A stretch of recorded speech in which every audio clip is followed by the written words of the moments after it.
కార్మిక వ్యతిరేక విధానాలను అవలంబించిన బీఆర్ఎస్ బీజేపీ పార్టీలకు రాబోయే పార్లమెంట్ ఎన్నికల్లో తగిన గుణపాఠం చెప్పాలని రామగుండం ఎమ్మెల్యే మక్కర్ సింగ్ రాజ్ ఠాకూర్ కార్మికులకు పిలుపునిచ్చారు.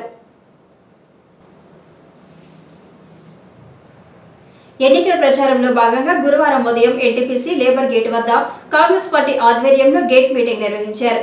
ఈ సమావేశానికి కాంగ్రెస్ పార్టీ ఎంపీ అభ్యర్థి గడ్డం వంశీకృష్ణ, చెన్నూరు ఎమ్మెల్యే వివేక్ వెంకటస్వామితో కలిసి స్థానిక ఎమ్మెల్యే రాజ్ ఠాకూర్ ముఖ్య అతిథిగా హాజరై మాట్లాడారు. స్థానికంగా కొనసాగుతున్న అభివృద్ధి పనులతో రామగుండంలో మార్పు మొదలైందని అన్నారు. ప్రజలకు ఇచ్చిన మాట ప్రకారం ప్రజా పాలనను కొనసాగిస్తున్నట్లు చెప్పారు. దేశంలో మోడీ, రాష్ట్రంలో కేడీ మళ్లీ మాయ మాటలతో ప్రజల ముందుకు వస్తున్నారని ఆరోపించారు. గత ప్రభుత్వంలో మంత్రిగా ఉన్న కొప్పుల ఎప్పుడైనా కార్మిక సమస్యలపై మాట్లాడిన చరిత్ర ఉందా అని ప్రశ్నించారు. కాకా వెంకటస్వామి కుటుంబం కర్మాగారాలు తీసుకువస్తే బీఆర్ఎస్ నాయకులు అందులో ఉద్యోగాలు అమ్ముకున్నారని ఆరోపించారు. కార్మికులను బెదిరింపులకు గురి చేస్తే సహించేది లేదని సూచించారు. కాంట్రాక్టు కార్మికులకు హైపవర్ కమిటీ వేతనాలు చెల్లించాలని డిమాండ్ చేశారు. అసెంబ్లీ ఎన్నికల కంటే అత్యధిక మెజారిటీతో కాంగ్రెస్ ఎంపీ అభ్యర్థిని గెలిపించాలని విజ్ఞప్తి చేశారు.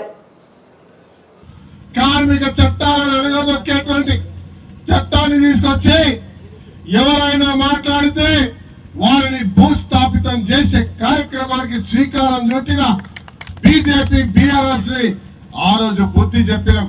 కానీ మళ్ళా రావణాసురుని రాముడు చంపుతా ఉంటే ఒక్కొక్క బాణానికి తలలు తెగిపోయి మళ్ళా తెక్కున్నాయట.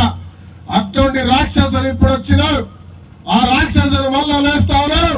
ఆ రాక్షసుడు ఈ రాష్ట్రంలో కేసీఆర్ ఒక్కడైతే దేశంలో బీజేపీలో పేరు చెప్పుకొని వస్తున్న మోడీ కేడీ కలిసి మళ్ళా మన ముందుకు వస్తా ఉన్నారు.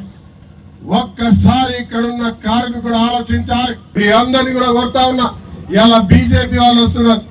ఒక్కసారి అడగాలి, ఎవడన్నా బీజేపీ వస్తే ఏ ముఖం పెట్టుకొని వచ్చినామని. ఇలా నేను చెప్తా ఉన్నా, ఇలా మొన్నటి వరకు కేసీఆర్ అనే వ్యక్తి తెలంగాణ తల్లిని బందీలు వేసి చైన్లు వేసి గుప్పిట్లో పెట్టుకొని ఈ రాష్ట్రాన్ని దోచుకున్నాడు, దొరల పాలన చూపించిండు. ఇలా మోడీ అనేవాడు గత 10 సంవత్సరాలుగా మోడీ అనేవాడు జాగ్రత్తగా వినాలి. మోడీ అనేవాడు ఒక ద్రోహి. మోడీ అనేవాడు ఈ భారతదేశాన్ని బ్రిటిష్ పరిపాలకులు ఏ రకంగా అయితే దోచుకున్నారో ఆ మాదిరిగా మీరు మన పూర్వీకులు స్వతంత్ర పోరాటం చేసి సాధించుకున్న ఈ స్వతంత్ర భారతదేశాన్ని ఇలా అంబేద్కర్ రచించిన రాజ్యాంగాన్ని రద్దు చేయాలని, మీలాంటి వారికి మాలాంటి వారికి ఎవరికి ఓటక్కు లేకుండా చేయాలని ఇలా త్వరతరాన్ని బానిసతనాన్ని తీసుకొచ్చి ప్రెసిడెంట్ రూల్ రావాలని ప్రయత్నం చేస్తా ఉన్నాడు. ఇలా భారత మాతను ఇలా సంఖ్యలతో బంధించిండు, గుప్పిట్లో పెట్టుకున్నాడు. మన సంస్థలన్నీ కూడా నిర్వీర్యం చేస్తూ ప్రైవేట్ వాళ్ళకి అమ్ముతా ఉన్నాడు. రేపు ఎన్టీపీసీ కూడా అమ్మేస్తాడు. రేపు మళ్ళీ ప్రభుత్వంలోకి వస్తే ఈ ఎన్టీపీసీని కూడా అమ్మే ప్రయత్నం చేస్తాడు. ఇలా బ్రిటిష్ వాళ్ళన్ని దోచుకపోతే ఇలా మోడీ ఇలా మన దేశాన్ని దోచి ప్రైవేట్ పరం చేస్తున్నటువంటి సంఘటనలు ఒక్కసారి గుర్తించాలి. ఇలా గ్యాస్ ధర పెంచిండు, పెట్రోల్ ధర పెంచిండు, చిన్న ధరలు పెంచిండు. ఇలా ఒక్కటి కాదు అన్ని చేస్తా ఉన్నాడు. ఆయన బీజేపీ పార్టీ నుండి బీజేపీని కూడా మోసం చేసినటువంటి వ్యక్తి అని చెప్తా ఉన్నా.